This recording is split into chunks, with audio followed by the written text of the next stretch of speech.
Okay, so why did you want me to conduct this stupid interview? Hey, whoa, whoa, whoa, whoa, whoa, slow down, slow down. I just wanted to introduce you to a brand new friend of mine. May I present to you Little Mayor Aaron? You can call him Little May May for short. You've got to be kidding me. Hey, hey, hey, hey, don't you dare disrespect Little May May. He's got feelings, you know. Matching shirts? At least you two don't have matching hats. Bum, bum, bum, bum, bum. Bum, bum, bum, bum, bum. Bum, bum, bum, bum, bum, bum. Oh, oh. Yeah, this way. Backwards. Oh, okay. Oh, what'd you say? I missed that question. I was busy putting on our matching hats. Okay, so why am I here? How do I interview you if I don't have any questions? Hear that, Lil May May? Looks like she's not a very good interviewer. What did you say? But nothing. Just ask us a dang question. Only so I can get this over with faster. Okay, so how does it feel? Oh, what? To be the first mayor with their very own action figure? Yeah, it feels pretty amazing, actually. I was gonna ask how it feels to be an ass clown. You realize you're not the first or only mayor to have their own action figure. Plus, didn't you make that? Oh, really, Co-Mayor Alexa? You're just gonna take a big old dump in our Wheaties just like that? Name some other mayors that have had action figures. Mayor McShees, Mayor Adam West, Mayor Lionheart, the mayor from Nightmare Before Christmas. You know what? We don't have to take this abuse honestly. Lil May May and I are out of here. And by the way, I don't think Lil May May likes you very much. Come on, buddy. Let's just get this review started of Lil Brandi Rhodes.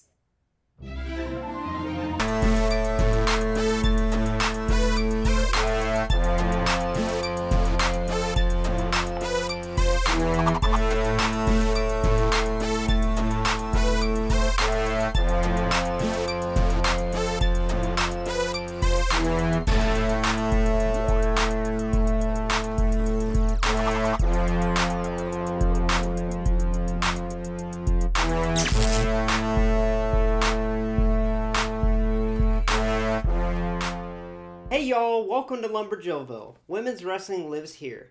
Today we're going to be reviewing the very first female figure in the AEW figure line with Unrivaled Series 1, Brandi Rhodes. We're also going to compare it to WWE figures and see how it stacks up. Without further ado, let's get a closer look. So first off, I wanted to take a look at this packaging because it's freaking gorgeous. Now, as y'all know, I'm usually a loose collector. I just think that's the best way to enjoy these figures. But I'll be honest with you, this packaging is so freaking awesome, it's hard to open it. But of course, I'm going to open it for review sake, and also it gives me a figure to fig hunt for in the future and keep men on card. So that being said, let's take a closer look at the figure. So this is very similar to the classic Superstars line that was produced by Jax. And this is a gorgeous box. So, as you can see on the front here, it's got a nice picture of Brandi wearing the attire that the figure is based off of. It's got her name on the right side. It's got the AEW logo on the right side of the box and on the left. Now, what's really cool is they have these figures numbered. So, this is number 5 in Series 1. And on the side, if you're a men on card collector, I mean, I've seen a lot of people collect figures where they just stack them next to each other. And this works great to see exactly what it is. And on the back, it has her little autograph. Of course, it's not real. It's reproduced, printed on. And it talks about how she wore this at Double or Nothing. And it has an image of that attire. Now, at the top, this is a very unique shape. It looks freaking awesome. Now, I'm interested to see how it's going to be taking it out. And honestly, I'm about to live stream it because I know that's not what everyone wants to see. So I'm going to live stream that. And then once I get her out of the box, we're going to take a closer look at her. But before we do that, I just want to do a comparison. So this is the first women's figure in the AEW line. In comparison, the first WWE Elite women's figure was Kelly Kelly, Elite 17. And as you can see, this is a beautiful figure, and it's a huge box. So it's almost a tie as to which one I prefer better as far as an introduction female figure.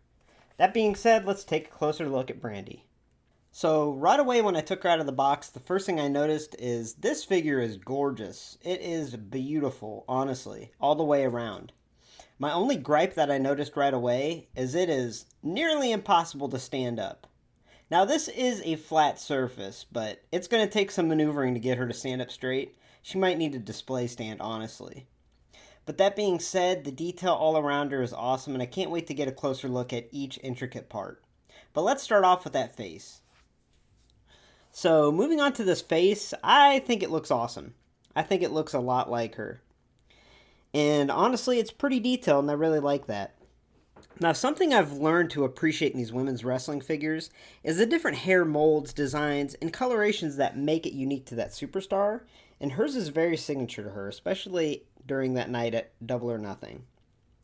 And looking closely at this hair mold, she has a high ponytail with very intricate molding throughout. It looks awesome. And a nice little inclusion are the bluish purplish streaks in the middle and at the bottom.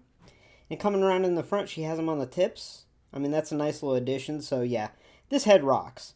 Now, as far as articulation goes in her head, it does feel like it's on a ball joint, but it also has a hinge that makes it real easy to go up and down.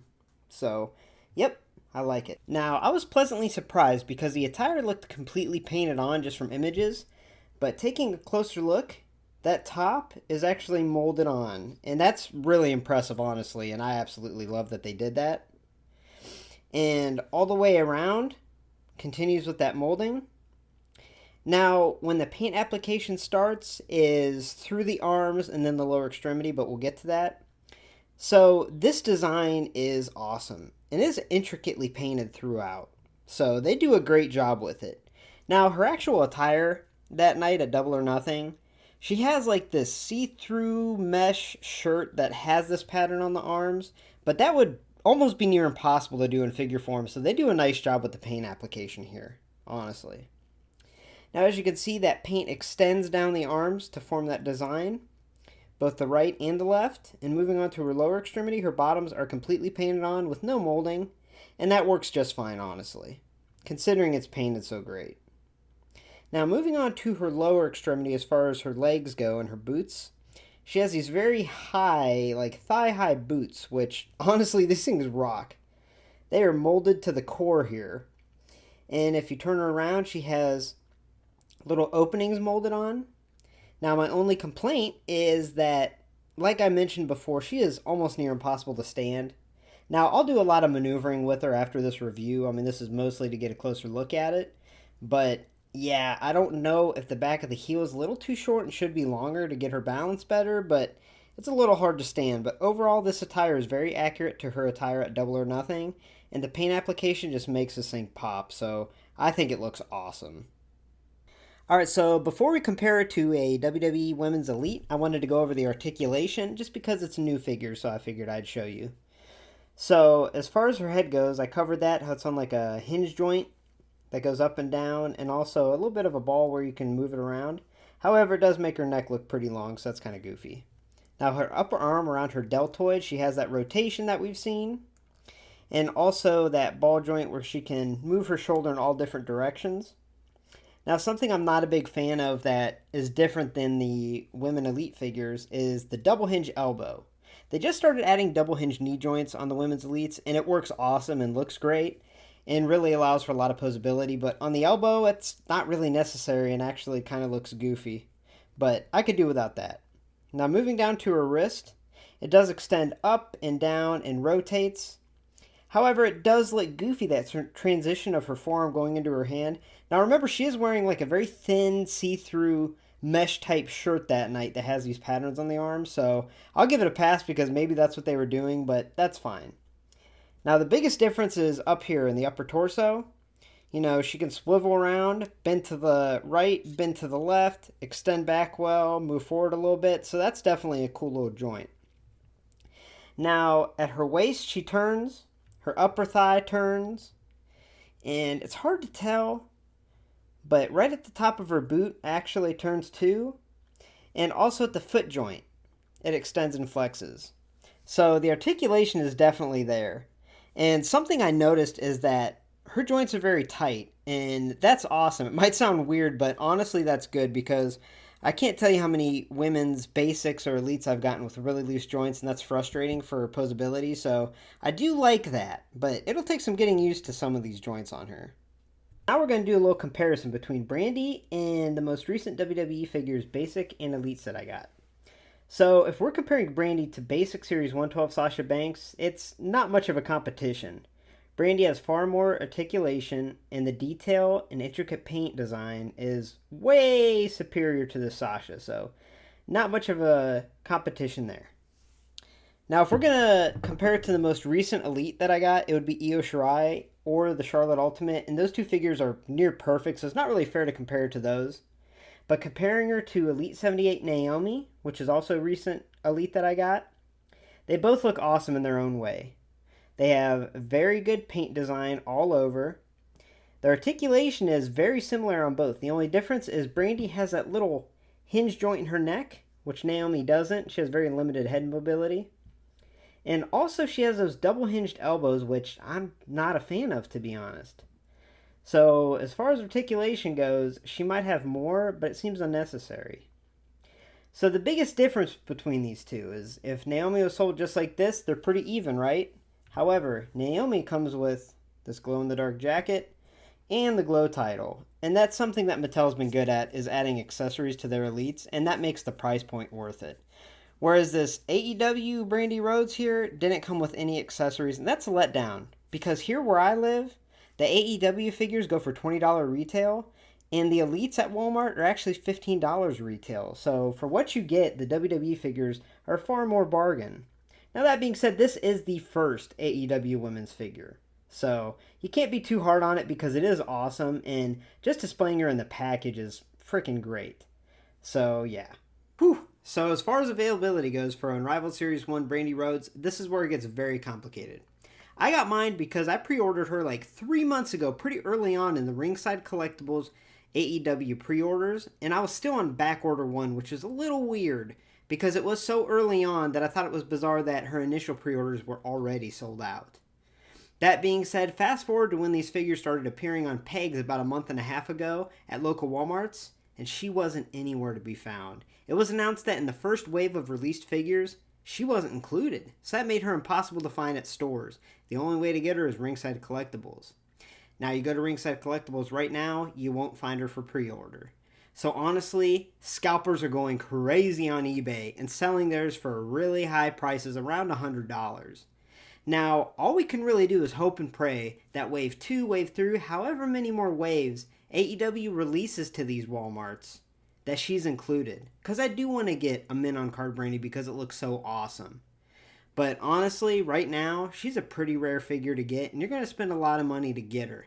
So I would say hang tight and wait for her to hit the pegs of the stores and hope that that happens because it is a cool figure, and if you're a women's wrestling figure collecting fan, this is a must-have because it's a start of something new. So overall, I give AEW Unrivaled Series 1 Brandi Rhodes a score of an 8 out of 10. It's a cool figure and it's great. But honestly, put all that score stuff to the side. Because here's the deal. This is figure history. I'm a women's wrestling figure collector, okay? And this is the first women's wrestling figure in the AEW line, and that makes this figure pretty historical. Now in the future, there are so many awesome talents in that women's division at AEW that continues to grow, with the addition of Thunder Rosa especially. But her, Britt Baker, Allie, I mean the list goes on of women who could be made in figure form, and all we can do is really hope that that happens. And I have hopes that that does, and if it does, I'll be buying them.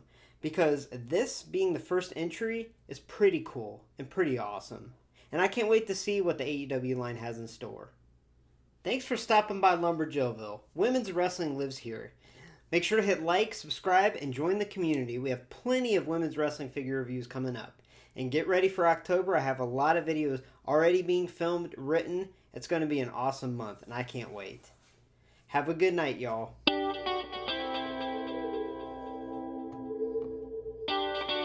God, freaking stand.